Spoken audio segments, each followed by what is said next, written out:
લોકમત ન્યૂઝમાં આપનું સ્વાગત છે।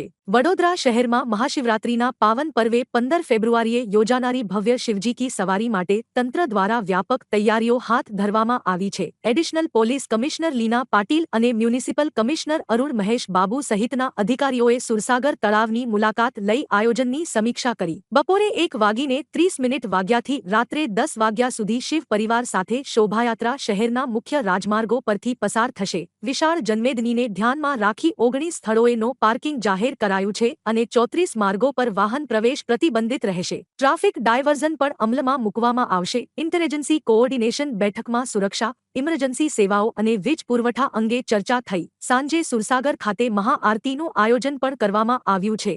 અધિકારીઓએ શહેરમાં શાંતિપૂર્ણ અને સુવ્યવસ્થિત આયોજનનો વિશ્વાસ વ્યક્ત કર્યો છે। આ વખતે શિવજીની જે સવારી જે છે આપ જાણો છો કે વડોદરાની આન બાન અને શાન સાથે જોડેલા એક કાર્યક્રમ છે અને હજારો લાખોની સંખ્યામાં લોકોમાં જોડવાના છે। એની ભાગરૂપમાં તંત્ર અને કોર્પોરેશન અને પોલીસ તરફથી જે સંયુક્ત રીતે જે કામગીરી કરવાનું રહેશે એ બાબતનું આજે મિટિંગ કરવામાં આવ્યું છે।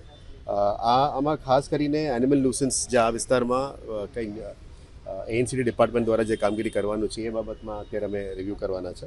સાથે સાથ જે પણ આર્ગ્યુમેન્ટેશન કરવાનું છે, જે જૂના બિલ્ડિંગ્સ છે આમાં આવાસથી કંઈ તૂટી જાય એવા બધા કંઈ સ્ટ્રક્ચર છે એને પણ થોડું કાળજી રાખવાનું પોલીસ તરફથી પણ એક સૂચન આવી છે, એમાં કામગીરી કરવાના છે। સાથે સાથ જમીન મિલકત કમર્શિયલ ડિપાર્ટમેન્ટ તરફથી જે પણ કાર્યવાહી કરવાની છે આખા રૂટમાં એ આખું કરવાના છે। આખા રૂટમાં સાફ સફાઈ લઈને પછી રોડ રસ્તાનું વ્યવસ્થાને લઈને જે કોર્પોરેશનને કરવાનું રહેશે એના ઉપર પણ કામગીરીનું લીધું છે। એક સ્ટ્રે કેટલ બાબતનું પણ એક સૂચન આવી છે મિટિંગ્સમાં, એટલે એમાં પણ થોડું નિયંત્રણ કરવા માટે અત્યારે અઠવાડિયાથી આ કામ શરૂ કરવાના છે।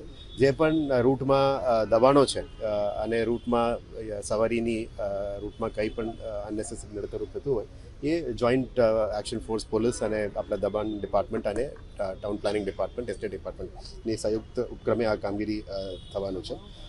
સાથે સાથ આ રૂટની અંદર અત્યારે અમે લાઇટિંગ્સ પણ કરતા હોય છે। આ વખતે હેરિટેજ સિટીની ઉપર ફોકસ ચાલી રહ્યા છે, એટલે હેરિટેજ લાઇટિંગ્સ કરવાના છે। સંસ્થા દ્વારા અહીંયાનું જ આયોજન કરવાના છે, પણ કોર્પોરેશન તરફથી સિટી લાઇટિંગ જનરલી જ્યારે શિવજીનું સવારી અને શિવરાત્રિના સંલગ્નમાં જે લાઇટિંગ કરવાના છે હેરિટેજ સ્ટ્રક્ચર્સનું પ્રામાણિકતા આપીને સુરસાગરને કરવાના છે।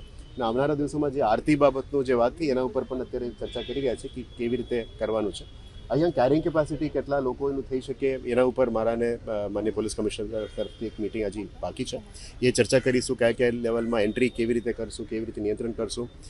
જે ટ્રસ્ટ દ્વારા આરતીનું આયોજન કર્યું છે એમાં કંઈ અનનેસેસરી ઇશ્યુઝ ના થાય અને કોઈ પણ સંજોગોમાં કંઈ એક્સિડેન્ટલ ઇશ્યુઝ ના બને એના માટે સાવચેતીના ભાગરૂપે આપણે સુરસાગરની અંદર ફાયરની ટીમ્સ તૈનાત રાખીશું। લગભગ 5 થી 6 બોટના ટીમ્સ, ફાયરના ટીમ્સ પણ કાર્યરત રહેશે। અમારા પબ્લિક એડ્રેસ સિસ્ટમ્સ પણ કાર્યરત રહેશે। સેન્ટ્રલી કમાન્ડ કરતાં જે એક સેન્ટ્રલ સિસ્ટમ પણ રહેશે।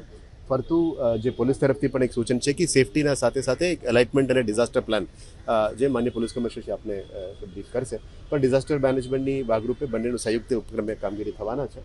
એટલે આ તમામ વસ્તુ રોડ રસ્તાની ક્લિનિંગથી લઈને, લાઇટિંગથી લઈને, સેફટીને લઈને કોઈ પણ સંજોગમાં કંઈ ઇશ્યુઝ ના બને એ મને તકેદારીના ભાગરૂપે આજે આ મિટિંગ કરવામાં આવી છે। બાકી જે ટ્રસ્ટ દ્વારા આયોજન કરવામાં આવ્યું છે આરતી બાબતમાં એમને અમે શુભકામના પાઠવી છે। તંત્ર તરફથી જે શિવજીની યાત્રી સારી રીતે નીકળે અને સારી રીતે કાર્યક્રમ થાય એ બાબતનું જે તંત્ર તરફથી જે સપોર્ટ કરવાનું છે એ અમારા તરફથી અને પોલીસ તંત્ર તરફથી કરવામાં આવશે।